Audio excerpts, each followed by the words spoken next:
datang ka ulah geus dah ulah ngaulahkeun zarah ka Iran mah bener paingan guru-guru ulah geus ulah zarah ka Iran begitu urang nempo tingkah zarahna bener tamu ulah datang ke lawang sujud jelema masyaallah karim urang tinggal syahadat istighfar sanajan akidahna meureun henteu tetapi kan secara Islam teu meunang datang ke kuburan Sayyidina Husain Sayyidina Ali alah nu ngagalebohan nu ceurik masyaallah karim idinya lah urang ge hampir ngaulahkeun nuturkeun guru-guru baheula mah guru ngabejaan ulah zarah ka Iran mah ulah kasina Husain cenah geus cukup hadiahan di urang bae sebabnya na mursyiduna ulah diulah ku guru thariqah ge ulah tapi urang hayang nyaho bener kuari bisa urang ngaulahkeun ulah nya bisi bapak-bapak deuk ka ditu ulah ka Iran emang kunaon ge mahal billahi minasyaitonir rajim bismillahirrahmanirrahim wal muslimin minhu an ngariwayatin isun muslimin kadua imam muslim anhu saking Jabir radhiyallahu anhu muga nilareban dosa Allah anhu saking Jabir diwayatkeun ing lafadna Rasulullah nyegah sapagang jeung Rasulullah sallallahu alaihi wasallam ayya sosol gabru ingin tah den tembok apa kuburan wa ayyaqud alaih lan yantah wa ayyaqud lan yantah dodok yasi wong yatase kubur wa ayyubna alaih lan yantah den bangun opo alaihi ngatase kubur agurkeun wa ayyuqad lan yantah den dodoki apa ling ngatase kubur sami bae muttafaqun alaih utai hadis iku muttafaq alaih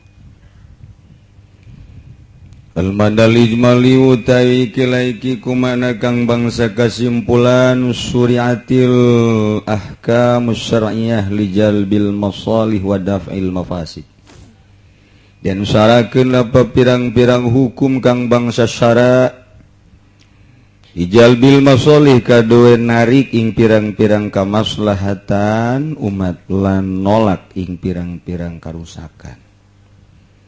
Pokona mah Islam mah anggranana adalah jalbil masolih wa daf'il mafasid.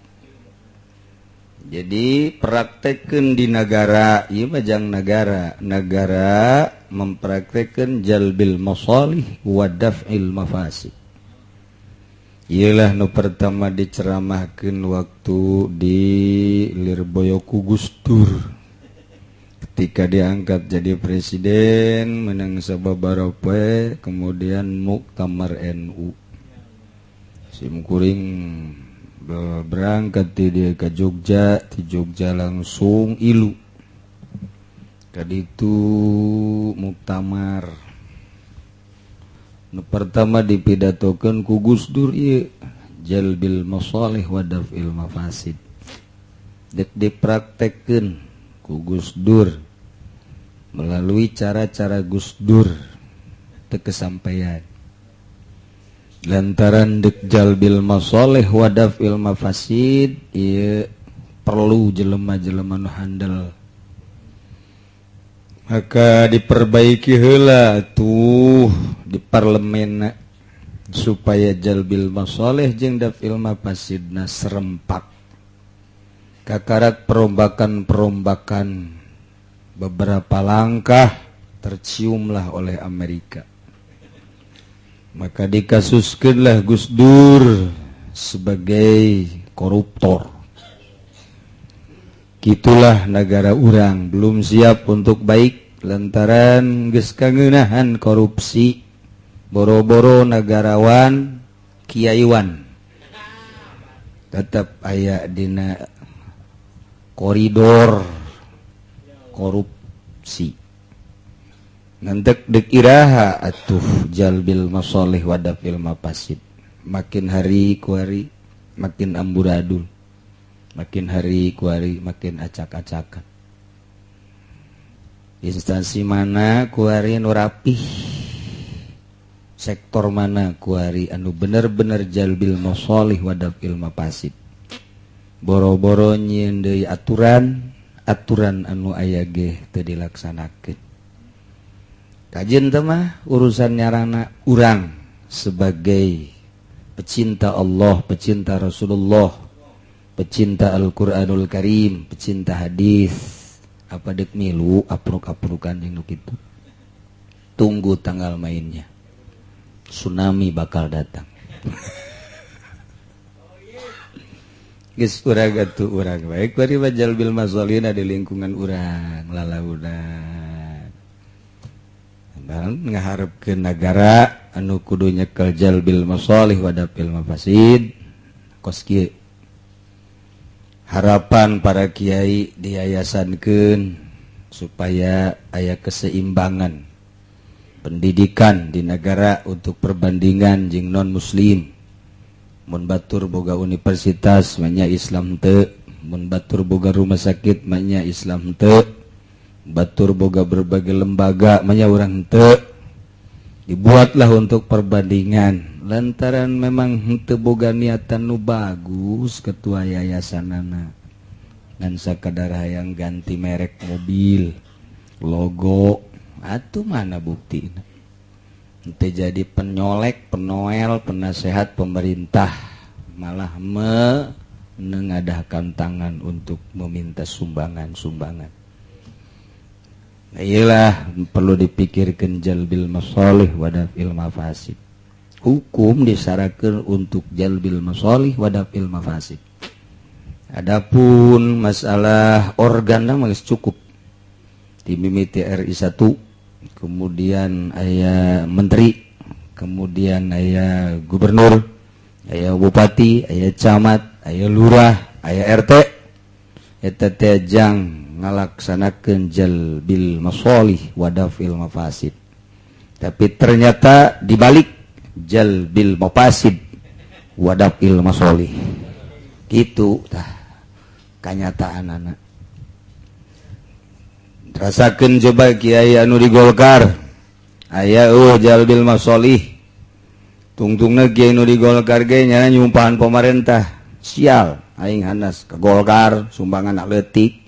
Goblok teteh pemerintah sial tuh tanyakeun ge ka Ki Pudoli geus jadi ge marah kamari teh aing hanas kampanye ceuk teh jungan kabeuliban doang sial jasa aing niatna lain neuk ngadirikeun jalbil masalih wadafil mafasid pasti tungtungna teluh da eta kos karar itu da ieulah berpikir coba urang boga contoh kiai-kiai salaf timimiti ahli fikir Ibnu Rus, kemudian Imam Ghazali, kemudian belah dituna Imam Syafi'i, kurang kumaha pola fikir anu kelasna sulit dijagjag ku urang tinggal nuturkeun Masya Allah ku hese-hese teh belah kamari batuh anu membuat bendera Indonesia merah putih sangsaka berkibar di atas dunia.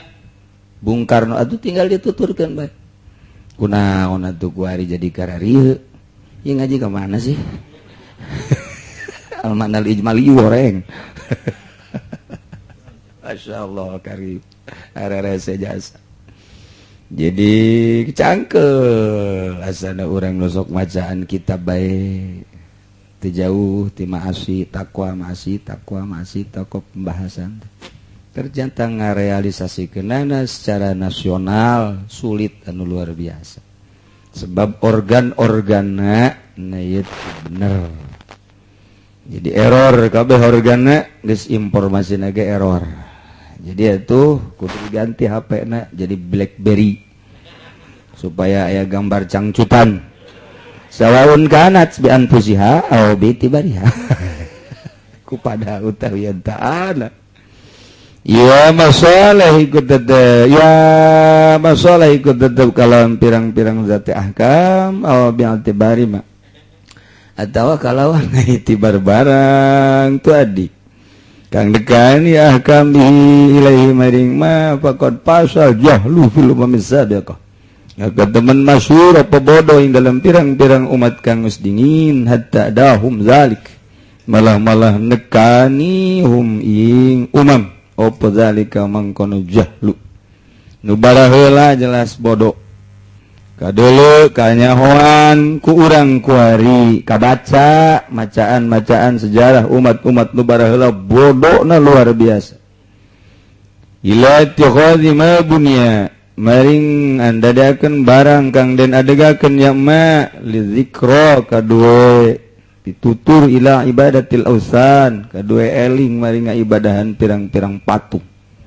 bodoh amat sih nu baheula kudu ngaibadahan patung arca batu kayu kunaon atuh jol rasul diutus wah tengkar heula tiba heula lagi kuari jol pemerintah didampingi ku para non muslim iyalah munkarat nu luar biasa jol bae Gus Dur jol bae kuari Mui jol depag ngejejes kabeh eueuh we anu bisa ngibarkeun bendera Al-Qur'anul Karim perlu pemikiran orang coba menuju Allah tanpa ayat pengendali lain lamun kos kitu kabeh serempak di Indonesia gimbir kabeh kulantaran orang maya kadua bae pengendalina lain Allah kepentingan akibatna agama ngejejes teu kusaha ialah perlu bangkit orang nu sapopoe maca Quran ulah haju disinggung ku Quran disinggung orang ku Quran asa kasinggung orang ku Quran kita jujur henteu kita adil henteu kita ulah ngeridit nah daripada Quran ngababukan aing mending ulah maca Quran henteu betung kunaon kiai gembong lah kunaon atuh ngababukan aing henteu geus aja tilok baca Quran kiai na ge atuh kiai da tilok baca Quran atuh komun saja paling dimusabaqahkeun naon teh penggerak musabaqah teh tinggal ditanyakeun bae coba ka juri-jurina naon eta nu ngagerakeunana apa bakal bagus bahya syari maka utawi panaha syari maka jaga sebab syari min tajsisil kubur wal binai 'alaiha saking nembok kubur lan ngabangun alai ngatasé kubur wa tazini lan mapese kubur ulah ngan diatur ku pikih lamun di tanah wakaf haram lamun di tanah orang pribadi sakadar makruh tinggal gitu hungkul dantaran atuh sapira bangke nya dimumule di babagus ulah kecuali ngabogaan keistimewaan tersendiri aya syiar ketika kurang dibangun lain deui eta mah wawadis satir dan nele hordeng nelehakeun kang nutupi ane hordeng alih ngatos kubur ulah tetekos gitu kecuali aya syiar anu urang bakal nuturkeun ketika dikitukeun teh haju urang nanya kuburan saha kuburan kiai anu emang kumaha gitu mantak di tembok teh eta jadi beda jeung nu sejen oh lantaran nya nama kieu masa hirupna tah supaya ditanyakeun ai gitu bae kunaon di tembok oh kieu kuburan Mang Anu emang kunaon gitu supaya kanyahoan nya teh tukang adu kotok eta tukang korupsi pasane saya kuburan Soeharto dibangun sedemikian rupa marmerna ge marmer Itali kuari coba ente ka ditu marmerna geus beak dicokotan wallahu alam kusaha beak geus marmer hese soal kos kitu mah lantaran atuh aya Allah henteu ngagerakeun maksudna dimumole supaya diziarahan dibangun toko-toko warung supaya jelema itu tertarik tapi ternyata kuari malah nu ngelang malah kuari geus dicarokotan marmer manusak kitu hurung herangna geus dipurkeun rahasia Allah. Tapi Gus Dur guari sabara miliar ngabangun kuburan, ngabangun tempat ziarah maksudnya, ngabangun jalan. Masya Allah, gerak Allah hese. Bung Karno diulah-ulah dibangun. Bahkan beberapa kiai menyatakan ulah ketika Bung Karno dipindahkan ke Blitar. Tapi ada satu keputusan kiai di Jawa Barat, Jawa Tengah, jeung Jawa Timur pindahkan. Ternyata diulah-ulah di ziarahan brul-brulan aya rahasiahan teu bisa kajen kumaha ge dihayu-hayu ge Soekarno embung-embung bae diulah-ulah Bung Karno ambalayah nu zarah kiai nu ngaulah ge milu zarah kuari adu kamari anti Gus Dur zarah bae ka Gus Dur nu kamari kiai buta kuari mah malah pemimpin zarah ya lumayan meureun sabeus sakitu eusina sakitu meureun kauntunganana pan bloon eta ayat tadi jelema di dia ulah sambaraga Masya Allah hese aya nu minat zarah ka Soeharto naon sebabna besi tepa mun tepa atuh kadas kudis kurap bahaya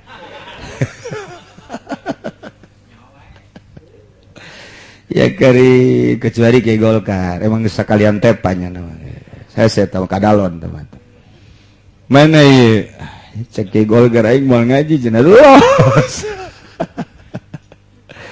ya Allah ya Rabb wa isatir alaiha walam silan ngusap bijidariha kalawan tembok kubur ulah cara di Iran di Iran mah diciuman diusap digolemohan kuburan teh urang datang ke izin rasa datang ka ulah geus dah ulah ngaulahkeun zarah ka Iran mah bener paingan guru-guru ulah geus ulah zarah ka Iran begitu urang nempok tingkah zarahna bener tamu ulah datang ke lawang sujud jelema Masya Allah karim urang tinggal syahadat istighfar sanajan akidahna meureun henteu tetapi kan secara Islam teu meunang datang ke kuburan Sayyidina Husain Sayyidina Ali alah nu ngagalebohan nu ceurik Masya Allah karim idinya lah urang ge hampir ngaulahkeun nuturkeun guru-guru baheula mah guru ngabejaan ulah zarah ka Iran mah ulah kasina Husain cenah geus cukup hadiahan di urang bae sebabnya na mursyiduna